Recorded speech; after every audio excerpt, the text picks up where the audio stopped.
तो सबसे पहले हम क्या करते हैं, 2 यूनिट निकाल लेते हैं, 2 यूनिट जो हमारी सेल्फ ऑक्युपाइड है, 2 यूनिट्स सेल्फ ऑक्युपाइड।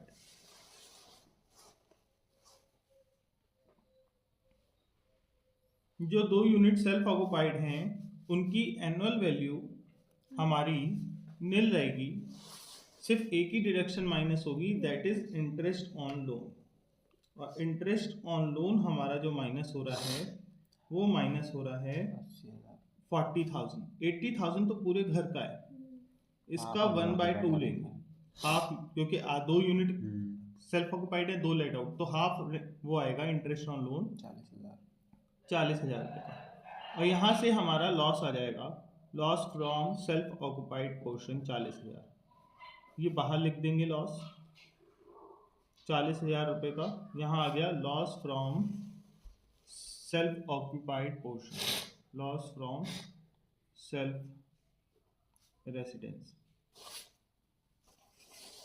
ठीक है, बाकी 2 यूनिट को, क्योंकि उसमें से एक यूनिट वैकेंट है, तो बाकी 2 यूनिट को इंडिविजुअली कैलकुलेट करेंगे उनकी एनुअल वैल्यू, या फिर हम संग में भी कर सकते हैं, क्योंकि यहाँ पे म्युनिसिपल वैल्यू दे रखी है हाफ घर की, वो 1 लाख रुपए और उससे ज्यादा ही आएगा।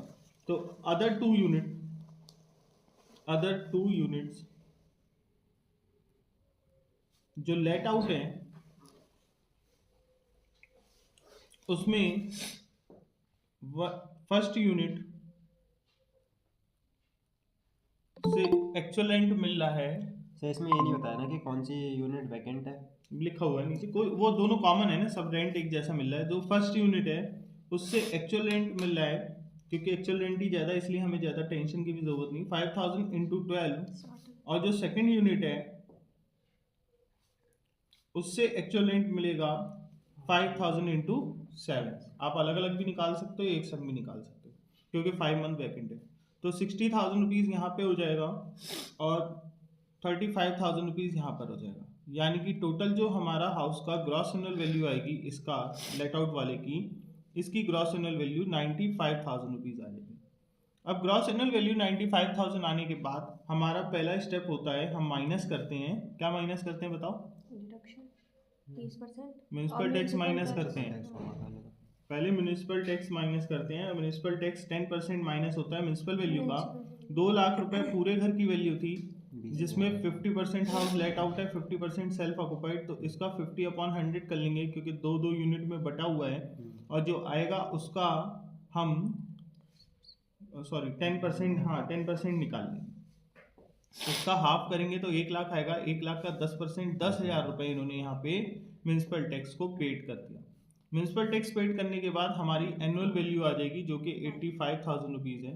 85,000 एनुअल वैल्यू आने के बाद हम माइनस करेंगे डिडक्शन अंडर सेक्शन 24, जिसमें पहली डिडक्शन होगी स्टैंडर्ड डिडक्शन। अब ये स्टैंडर्ड डिडक्शन होती है जो एनुअल वैल्यू आती है उसका 30%, 85,000 का 30%, 8 तिया 24 और 5 तिया 15, 25,500 रुपये ये माइनस होगा। और दूसरी होगी इंटरेस्ट ऑन लोन। यहाँ पे इंटरेस्ट की कैलकुलेशन नहीं करनी है, ऑलरेडी दे रखा है पूरे घर का 80,000 रुपये, तो आधे घर का 1/2 कर देंगे, तो यहाँ पे आपका 40,000 रुपये इंटरेस्ट आ जाएगा। इन दोनों को जोड़ के इसमें से माइनस कर देंगे, तो यहाँ पे 65,500 रुपीज़ माइनस हो जाएंगे 85,000 में से, तो यहाँ पे बचेगा 19,500। 19,500 हमारी इस लेट आउट पोर्शन की इनकम आ गई।